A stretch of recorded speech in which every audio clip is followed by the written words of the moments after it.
Então é com muita honra, é com muita alegria que eu participo desse programa. Silvio, a gente viu a urgência da questão racial e do racismo se tornar aí premente no mundo inteiro depois do assassinato do George Floyd nos Estados Unidos. Isso tem ecos aqui no Brasil, um país que sempre teve dificuldade para lidar com essa questão e no qual a existência do racismo estrutural é ainda colocada em dúvida até por alguns estudiosos, por alguns acadêmicos. A tese central do seu livro é que o racismo, embora tenha várias manifestações e várias categorias, ele é sempre estrutural. Eu queria que você falasse um pouquinho desse momento que o mundo vive e como ele se relaciona com a sua obra.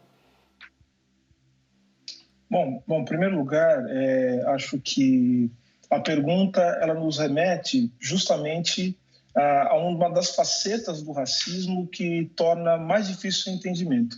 O racismo é um elemento muito complexo da sociedade no mundo todo, e não podemos deixar de ver o racismo na sua ligação intrínseca com outros elementos da vida social, como, por exemplo, a economia, como o direito, como a política e também até mesmo como a produção do imaginário social.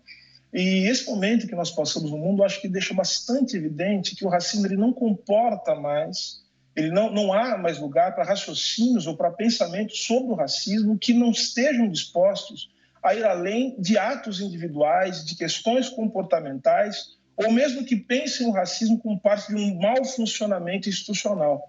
Nós vimos que o que está acontecendo hoje no mundo, eu quero me valer aqui das palavras do grande intelectual estadunidense, Cornel West, quando ele analisava esse estado do mundo, os protestos, ele dizia o seguinte: o mundo se encontra numa tempestade perfeita, ou seja, todos os elementos que podiam dar errado, eles deram errado. E alguns se somaram a coisas que vinham dando errado há muito tempo, que é o racismo. Ou seja, você tem, ao mesmo tempo, uma crise econômica, e crises econômicas elas desvelam a natureza do racismo, que se reproduz enquanto desigualdade.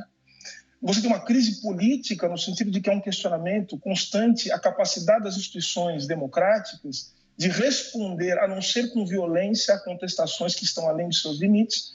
Nós temos também um momento no mundo em que nós vivemos uma pandemia, como também foi dito por você no começo dessa entrevista, é a maior em 100 anos, ou seja, o mundo está desolado, inclusive do ponto de vista mental, as pessoas estão profundamente afetadas, há um medo profundo em relação ao que será o futuro, e nós temos, nos Estados Unidos e no Brasil, lideranças que, seja até mesmo pela sua história política, não tem qualquer capacidade de estabelecer diálogo no momento em que o mundo precisava de diálogo.